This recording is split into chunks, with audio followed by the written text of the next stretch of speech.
Welcome back to another episode of Mama and Her, where motherhood, faith, and community meet.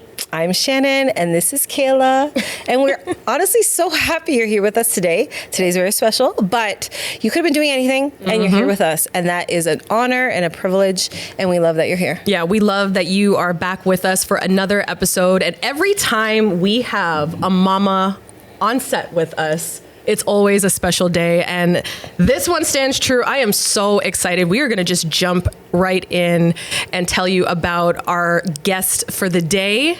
She is an icon. She is someone who I think just about every person who is watching knows, a familiar face to so many. She is a legend, and we are just so honored for her to join us because she is a powerhouse. She has been the host of Cityline for nearly 2 decades. She is a familiar face on Canadian TV. She is a wife. She is a mother. She is a sister. She's an advocate for women, and she is a strong supporter of so many people around her, and it is our honor to have her on the Mama and Her podcast. Ladies and gentlemen, Miss Tracy Moore. Woo! What an intro. Thank you. Nothing less. I'm happy. I'm so happy I could be here with both of you. We love that you are here with us. Thank you for your yes and for being here and just honestly taking some time to chit chat with us. Yeah, no, I appreciate the invite, and I know you had invited me a while back, and things were very tumultuous, and I was like, there's going to be a time when I can come in and we can chat, and now is the time. Yeah. And thank you for the gift. Oh, you're welcome. It was very cute. My own mama and her podcast, because I got a little scratchy throat happening here. We all We do. always have We to all have do. the liquids nearby. you. Yeah, Yes. appreciate it. So today is when I was thinking about, what are the things that, we want to cover and we want to talk to you about, because you are such an inspirational woman for many, many reasons. And I think, for whoever's watching, they may know you for different things. Right. But one thing that I think everyone knows you for is being a successful woman. That goes without saying. Everyone knows most of your story. Yeah. But I want to talk about redefining success for Tracy in this season of life, because you just alluded to the fact that you are entering this new season. You have closed a chapter of 20 years with Rogers. Yeah. And, of course, anytime a season closes, there is joy and there is sorrow. And so how is Tracy defining success for herself now? It's a good question, because you probably went through this as well, Kayla, when you left CB24. What's next? What's next? What's next? What's next? My exit was beautiful. And I know a lot of people don't see it that way. It was a beautiful thing for me because I felt like it was very divinely timed. So Cityline went off the air in May.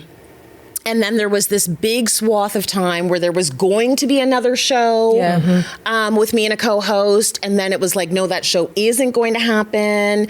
And then it's, come on in and backfill every once in a while on breakfast television. And we'll see what we can do for you. But it was this big swath of time where I didn't really have a gig.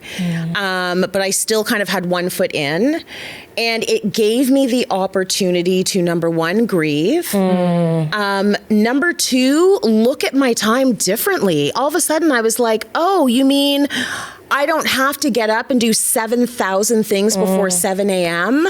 and then give all of my energy, which I don't mind doing. I'm well suited to it, but all of my energy to a show and a live audience, come home feeling drained, and then get everything ready to start doing it again the next morning. And then not to mention being a parent and a wife, right? Yes. And, a daughter of aging parents. So, and also somebody who likes to have fun. Like, I like to have fun. I have a social life. Just listing all of those things is like, how do you squeeze it all in? Right. And I never questioned it. I was just doing it like we all do. Yeah, we all do it. So having that pause was amazing. So I was like, oh my gosh, I'm tired. I'm really tired. I'm just going to have so many naps. And I started going slower. And so when it came down to everything properly and officially ending, and everybody was with the what's next, what's next, what's next, I was like, what's next is now. Like, I am living in the moment. I am learning how to do that. Amen. I've never done that before. I'm always 7 years ahead, 7 steps ahead, trying to make sure that everything is right with everyone in the house. And also I'm very career minded, and so is my husband. So we've been like these machines, these cogs for so long. Many years. So I have completely redefined success. Success for me is when I get to have a slow morning. So I still wake up at the crack of dawn. No one ever understands. 4 a.m. is my usual wake up time. Okay. Well, I'm 20 in the years gym of at doing 5. something and keeping a routine of it. I like it. Like the mornings to me are very sacred. The city's beautiful. It's quiet. I walk the dog. I have my meditation time. I can pray. I can be on my own, you know, before the house wakes up. So, but then I can come home and I can get the kids out the door and I can sit down again and have a coffee and read a book. It's a blessing. So the amount of no's I'm able to give up out without feeling guilt is success. The amount of time I get to connect with my husband throughout the day, who also works from home, is success. That's The amount of key. times I can drive up and see my parents in a week is success. Of course. So success looks very different for me right now. And what I found is the more I focus on the now, the more the opportunities are coming. They're slapping me across the face. And I'm not grasping for them. They are showing up in my inbox. I love that. So more of the now. It's not about what's next, it's about what's now. I love that you embrace that concept. Did you embrace that very fast, or did you give yourself, how much time did it take for you to kind of grieve? Because you had to. That was probably a shock, maybe, or Yeah. a little bit not what you planned, but how long did it take you? Because I love that mindset. I love that what you're sharing about you're in the now and the moments you're getting, especially with your parents. Like, what a gift. What a gift. That you never maybe thought you needed, but here you are. It took a long time. Okay. It took a long time. Okay. And there are even moments now where I have to be like, why are you sad? Like, you've got everything you could possibly want. And then I have to say, stop judging yourself. Okay, yeah. Be kind. It's okay. Sometimes you're just going to be sad. That is life. Move through the emotions of it. Sometimes you'll be frustrated. Just don't hang on to it and make it your story. Yeah. Or be bitter. Or be anything bitter. Like, let it move through you. It's not going to be It's a happiness all the chapter. time. It's There's not no the lightness entire without book. dark. So it's okay. But yes, the grieving process was like the whole thing. Denial, bargaining, like negotiating, anger, and then all of a sudden radical acceptance. But it took time to get there. Yeah. Yeah. Yeah. You talked about rest and defining the success, but especially you, Tracy, because you have been this powerhouse for so long and you have been at the forefront and you have been go, go, go. How important has it been for you to say, you know what? I am taking this time for me. I am letting my hair down. I am going to breathe. And yes, that does allude to the first quarter wrapping up ever so adorable. gently. It is. But I want to ask you that because how important was that for you after so long constantly going to say, I am doing this for me and I am going to rest. And guess what? That is okay. It's maybe the most crucial thing I've ever done is rest. And sometimes rest looks like me laying out on the sofa, staring at the wall. Sometimes it's me with a book. Sometimes it's me walking the dog. Yeah. But just going a little bit slower has been, it is a part of productivity. And I think that's what we're not taught.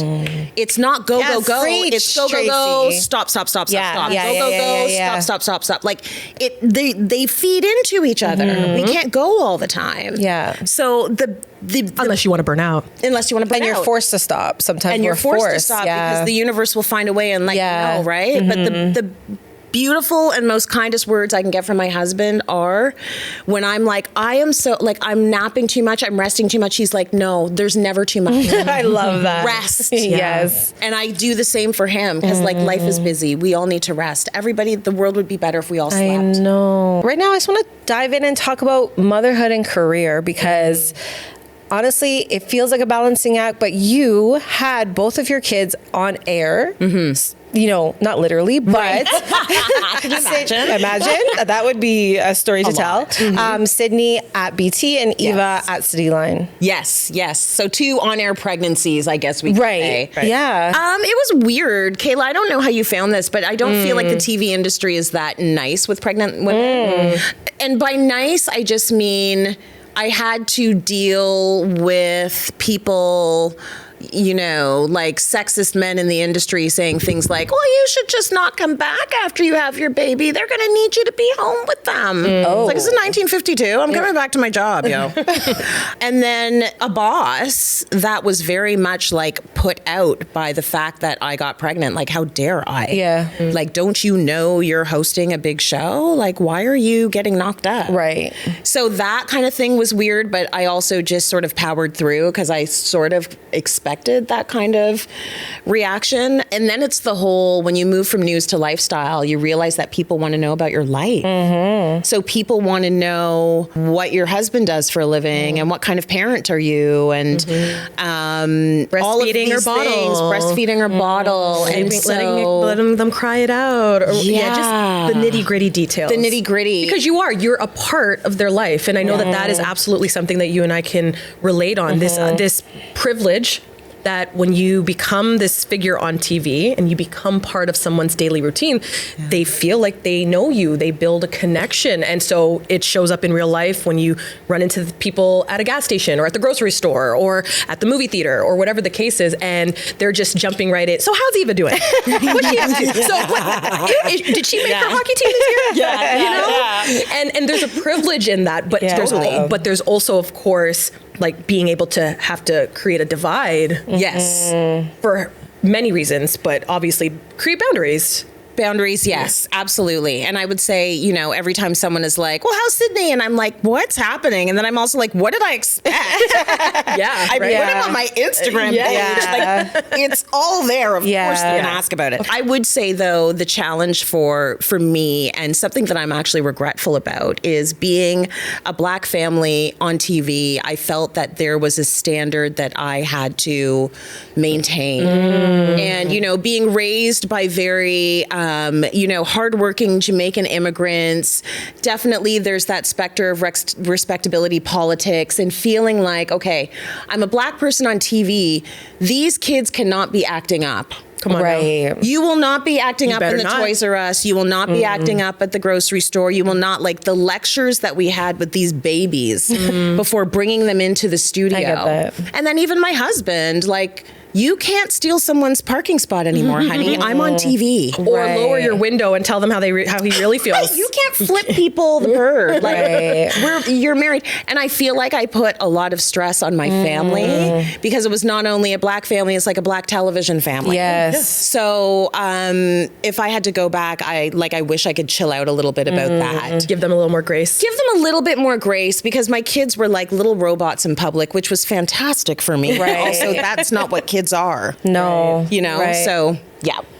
I want to talk or ask you more about how you dealt with, over the years, with the mom guilt, because I know that actually you mentioned you were with City when you were pregnant with Sid.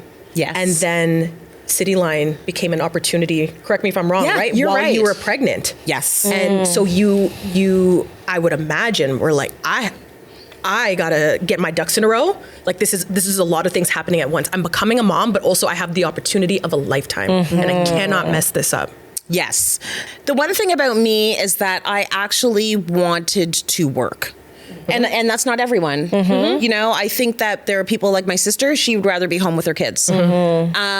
But my husband and I both tried it, because my husband was like, didn't really want to go the nanny route, and understood that I needed to get back to work earlier than maybe some other people. And so he left his job when we had the second one. Okay. But with Sydney, we had decided, okay, we're going to get a year parental leave. I'm going to take 6 months, and he's going to take 6 months. Okay. So we split it up. And then my parents, like, God bless them, they filled in that gap between such a blessing. so the baby can be of age to get into daycare, like 18 months. Yeah. And then with Eva, I had the boss that was like, well, how long are you going to be gone for? She wanted to be gone for a month. Oh, come on. My mom was like, you will still be dripping. Like, you can't go back in a month. And I ended up negotiating that I would go back in 6 weeks. And I didn't know if I was going to have postpartum depression. Oh my God. So I was nervous. Like, obviously you felt some pressure, but this is such a big opportunity. But to be put in that position is awful. Yes. To have to choose, because this is a dream of yours, I'm assuming, to have this opportunity. And then you're a mom and you're postpartum, and Like, wow. Yeah, it's a lot when I think back to it. At the time, I was just like, okay, another problem. Let's figure out a solution. Exactly. Another problem. Let's figure out a solution. Oh, 6 weeks. So my husband's like, okay, I'm going to leave. He was at Reuters at the time. I'm going to leave. I will be home with the baby. And I negotiated that I'd just come in, get hair and makeup, do the show, go home. So I'm basically gone for 2 hours. Okay. So when I came home, she was waking up and ready to feed. And I pumped like crazy. So my husband had a freezer full of breast milk. And thank God she was the sleepy baby. Oh. So it worked out. So it was almost felt self-indulgent. 'Cause Okay. she had 2 parents at home because I was only gone for 2 hours every day.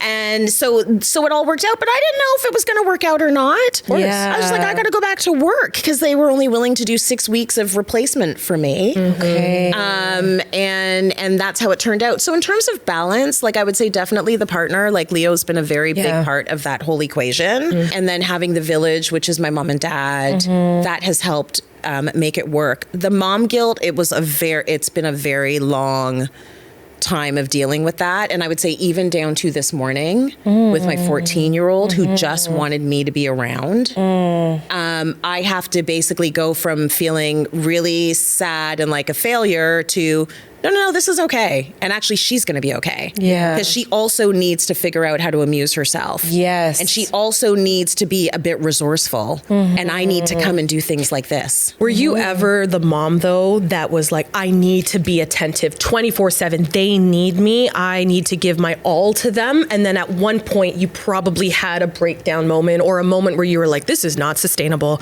And in order to pour into them, I have to pour into me.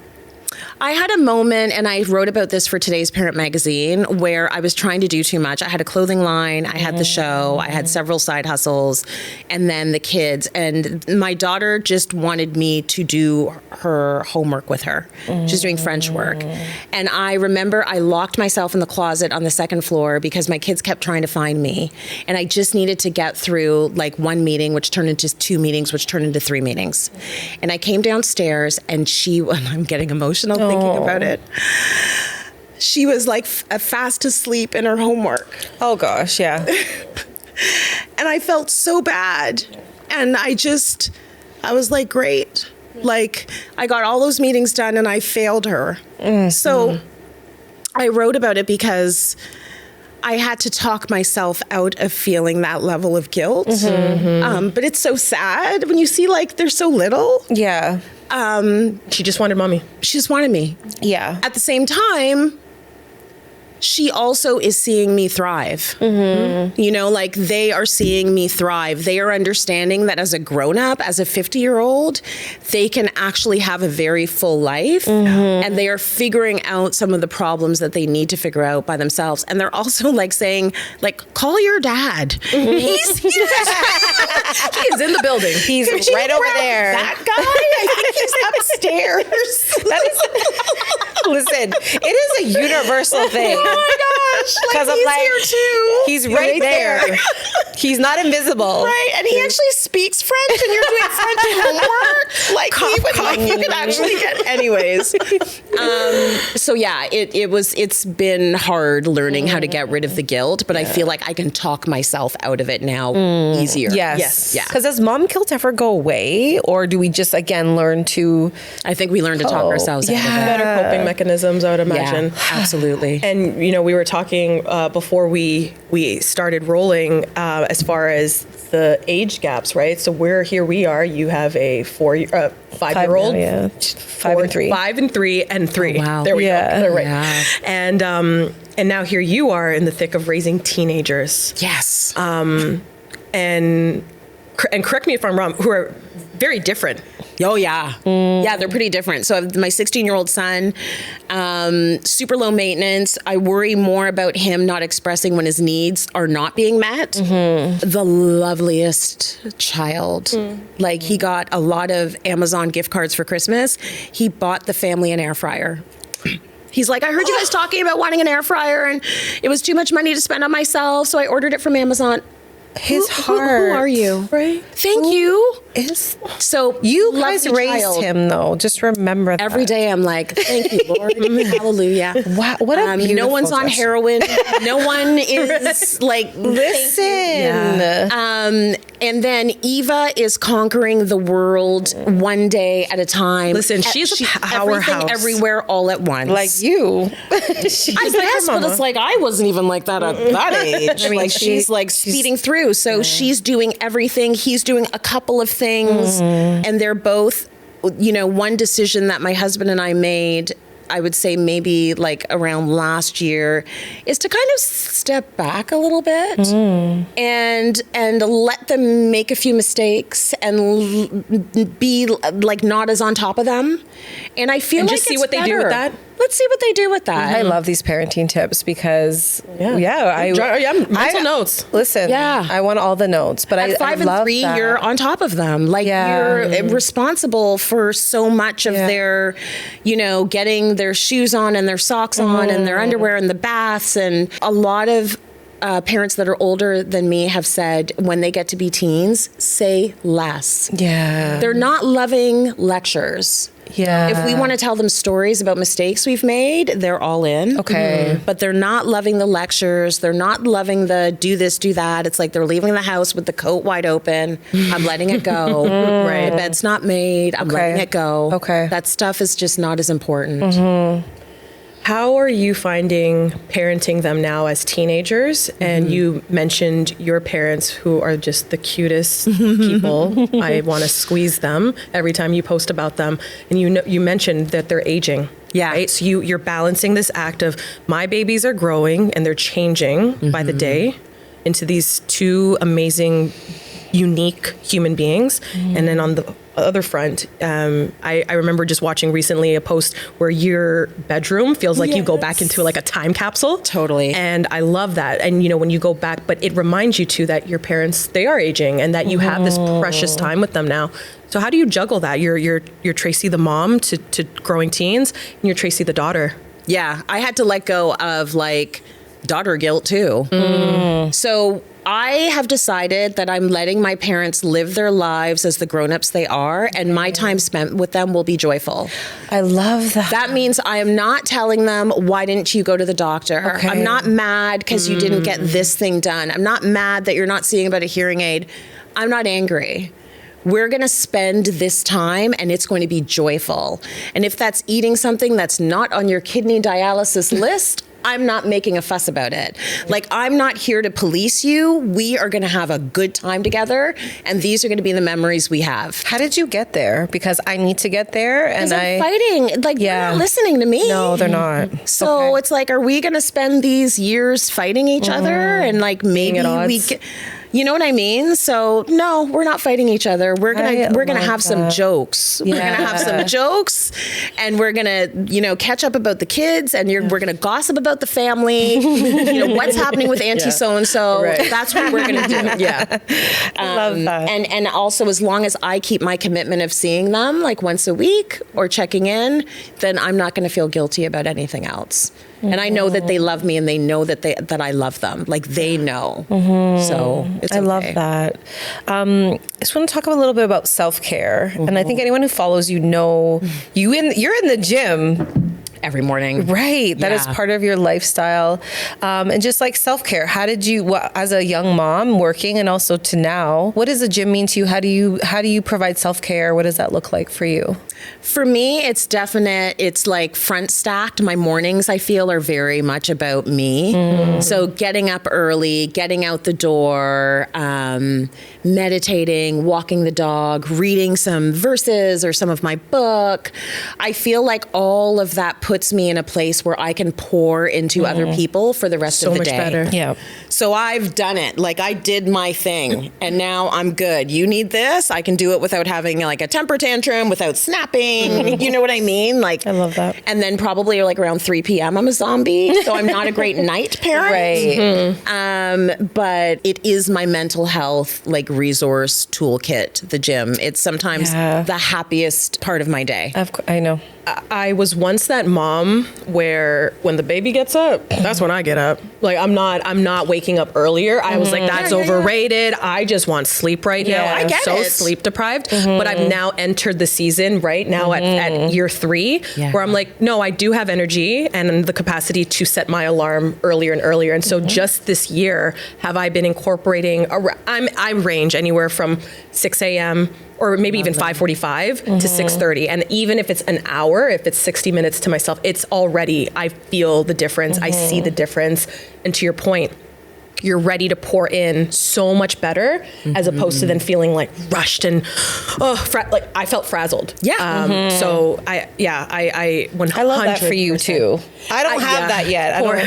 She's in the trenches. My but kids it's okay. wake up at the butt crack of dawn. I don't. Yes, I had early morning kids too. Yeah, when I get there, I'm excited because I love that. You'll have your me time The again. me time. I will. Yeah, I you will. Yeah, You will. You will. But And you're going to really love it. I'm going to. Yeah, she's like, Because when she talks about waking up and she's like, Kennedy's still sleeping, I'm like, pardon, I know. what? Sometimes I don't even like to tell her.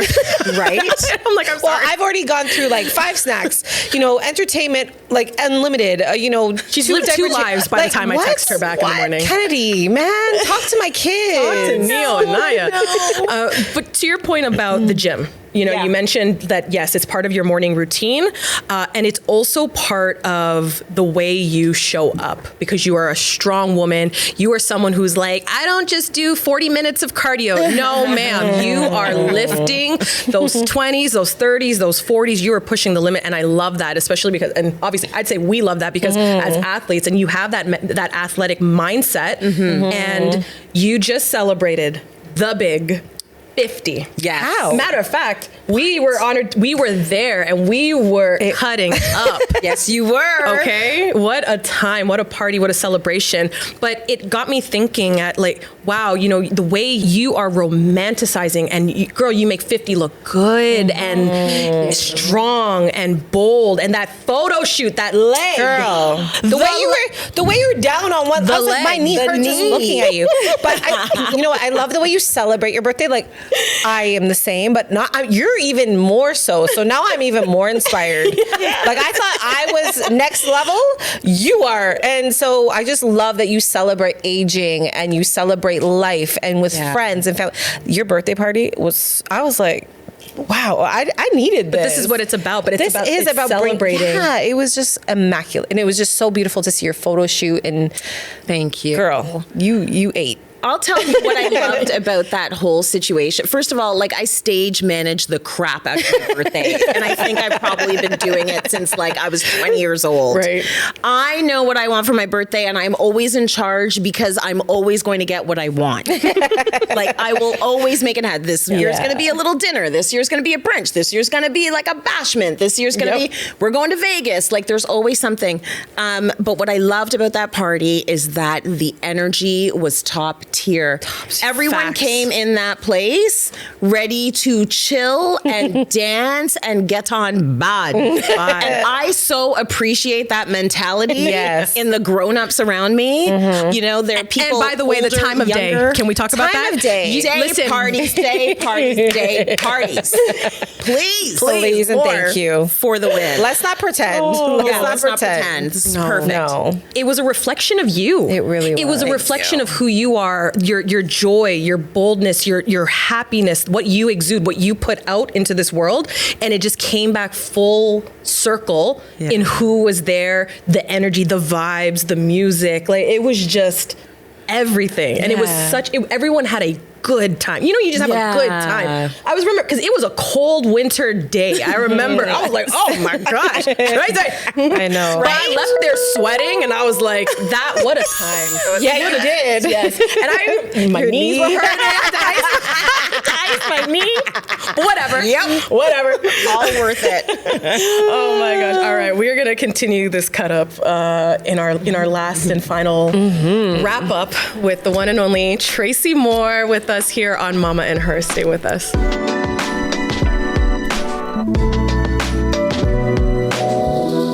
Welcome back to the final, I guess, quarter. Yeah, it's kind of a quarter of Mama and Her, our last segment of the day with the one and only Tracy Moore, who has been just so amazing. Thank you again for just being here and for talking things out. So many things that I think a lot of moms who are listening absolutely can relate to and chime in on. But as we start to wrap all of this up, because again, I was really thinking to myself knowing you were joining us about redefining success, entering a new season in so many ways. Like you're in this new version of Tracy. And I love that for you. How do you summarize it? When you I'm sure you have had to have done a lot of self-reflection over the last few weeks and months. And it's continuous, like self-reflection. But I feel like I'm on a different journey right now. And I feel like it is going to be satisfying in a way that I could not imagine. So I don't know a lot of the how, but the knowing is real and it's deep. Whatever is happening next is very purposeful, and it's what I'm supposed to be doing. That's I would say is faith in a nutshell. Yeah. You don't know, okay, I don't know the next 7 steps anymore, but I know that this is the path I'm on. Yes. And we're just going to ease on into it. And like you said, you're not someone right now who is like clinging onto the last chapter, right? Like very similar to you. Like when I closed that chapter, I closed it with peace because I knew that it no longer served me in this season. And that's okay. And good things can come to an end, and that is okay. Yeah. But then like you said, when you're just free and open heart, open hands, open mind, it's just going to flow. And how lucky are we to be able to have different, enjoy so many different life experiences. Yeah, it's a privilege. Like to wrap one up and get to start another.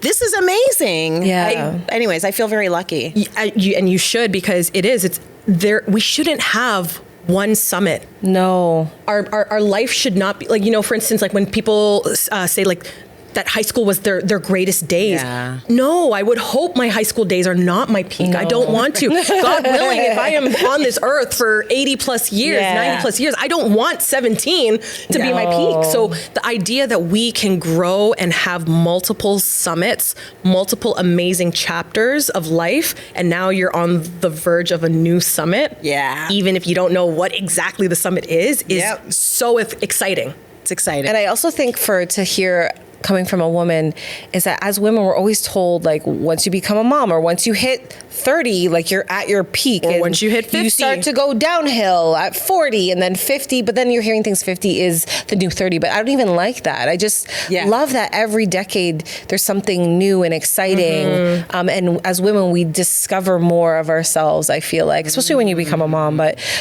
just to see you thrive and just have this energy about you and peace and joy. Obviously, it's not always like that, but but I will say 2 things. One, I feel these days like this must be what it's like to be a man. Is this what it's like? Have they had this their whole life? Oh, gosh. I have no imposter syndrome. I'm afraid of nothing. I'm there's no room. You can't put me in my You might be right. Are men no wonder they act like this. Because if I was like this at 27, I would have been dangerous. I would have been dangerous. Like, I am so comfortable with who I am. I went to my physio the other day with no bra on. Tracy, I don't care. Right? Yeah. I don't care. Oh, my God. So I'll say that. And the second thing I will say is, have you ever felt smarter than you do now? Have you, I am the smartest I've ever been. I know the most I've ever known. I'm the most comfortable I've ever been. How dare they tell women that we're now going downhill? Right. I've never been so smart. Yeah. I've never known so much. I've never had this level of comfort. Or to say, too, that when a chapter ends, it's like you're starting over. It's like, well, no, I'm not starting from scratch. I'm starting from experience, honey. Yes. And now I have all of this accumulated a wealth of knowledge, of experience, good and contacts, relationship, partnerships, I don't know. It's never been better. So that whole thing about aging being bad, it's all a scam. Yeah, it's a scam. It's a scam. Oh, I love that. As we wrap things up, every time we have a guest on the show, we always like to end it with this rapid fire of sorts, which talks and first things that come to mind, all things motherhood. Okay. So we are going to just throw things out. It doesn't have to be a one word. It could be a sentence or a phrase or whatever it is, but whatever comes to mind first. Are you ready? I'm ready. All right. Motherhood is fun. I love that. Okay. What is the best advice about motherhood you have ever been given? gosh. I'd say this too shall pass. And I would say that as in the good things, notice them, acknowledge them, because they're going to become different good things. Yeah. And the bad things. The sleep deprivation for me in particular was like debilitating. That will go away. Yeah. So this too shall pass. I love that. What is the worst advice you've ever received on motherhood? The worst thing I ever did as a mother was read parenting books. Yeah. Honestly. They made me feel bad about every single turn, every single thing. They made me feel bad about sleep training. They made me feel bad about the way I was breastfeeding. The second child, I was like, I don't want a book. I'm just going Yep. to like use my intuition. Yep. I'm going to be fine. Yep. I wish my mom told me. I wish my mom told me about menopause. Ooh, child. I wanted to know. I needed to know some stuff. Hold about on. Meno or peri? perimenopause. All of- I mean, yeah. most people didn't even know that was a word until like, I don't know, 2 years ago. Yeah. So I would have liked to know. I knew she was hot. I knew my dad bought her a fan and a remote control, and that's all I knew. Yeah. I would have liked to know more about that. Same. Yeah. Yeah. What would you tell your younger self if you could? I would go back and say, it's going to be fine. Don't worry about what people think. Just keep being you. Keep being you. It's going to be the thing that is going to get you to where you want to be. Exactly. Yeah. The world needs you. Yeah. Yeah. This is the last one. And Shannon and I, our moms have passed. And so we haven't been able to ask them this question. But if you could ask your mom, one question when you sit down and reflect on motherhood, mom to mom, Yeah. what would it be? First of all, I'm sorry. I'm sorry. I used to say to my mom when I was little, I would say, don't go to work today. And she would say, I have to go to work. And I didn't find out until I was in my 30s that I was giving her major mom guilt. And I said to her, the reason why I said don't go to work is not because I needed you to stay at home with me all day. It's because I wanted you to get some rest. Because I cared about her, right? So I think, I would just want to know from my mom that my kids are going to know that I love them no matter what. I think that kids are so connected to their parents. Whether they are alive or they have passed, that connection is so strong and so deep, and it's automatic. You have to do a lot to shake a kid. So I think, I would have loved to just have that knowledge that your child will always know that you love them. Girl, making me almost cry. It's okay. It's just so beautiful. It is. And honestly, I'm so glad we just got to do this. Me too. And thank you. Thank you for being here, for saying yes. I still remember to this day, right before we end, but the way in which you show up for women, and especially this episode means so much to me because I look up to you and I respect you. And I still remember when I was a young kid starting off in our industry and you took an hour out of your busy day and you met me for coffee at that coffee shop right next Balzac's. to the Balzac. Exactly. Yes. And we talked and I remember thinking like, wow, you did that. And that's been you. That is Tracy. That's why I'm here. That is why. And I know I'm not the only one. And you've done that for so many women. You hold the door open proudly so that others can follow through. And we thank you. And we acknowledge you. And today is not only I appreciate you peeling back layers of your story with us. And we want to give you your flowers, figuratively as well as literally. And so, Malika, please give Tracy it's a small token of our appreciation for being here, for being who you are, and for the light that you bring to our world. You are a light. I so appreciate you. And you know what? I know that I'm just like you two know you have a purpose. I know part of my purpose is keeping that door wide open. I didn't find it was wide open for me. So I'm going to make sure everybody can get in. Yeah. And not everyone does that. So yeah, so everyone beautiful. should though. They Wouldn't the world be should. better if we were all just so much better. This is beautiful. Thank you so much. I feel the love. Tracy. Thank you. Thank you. Thank you. So And nice. before we wrap up, where can people follow your journey and as you're entering this new one and just keep up with you? I've been telling we want to. the viewers that are like, we're sad we don't see you on TV. I'm like, come see me on Instagram. Yes. Okay, come and see me on Instagram. And when I have when I land somewhere else, or if I develop something else, I will tell you about it on Instagram. So at the Tracy Moore, I will see you there, and I'll always inform people on what's going on. I love that you all are doing this for the moms. Thank you. That's really nice. Yeah, we had to. That's the whole point of why we did this. So that about does it. Yeah. So on behalf of Tracy, Shannon, and myself, thank you so much for spending time with us. We love you. We appreciate you. And again, this is exactly where faith, motherhood, and community meet. So we will see you next time on the next episode of Mama and Her. Bye.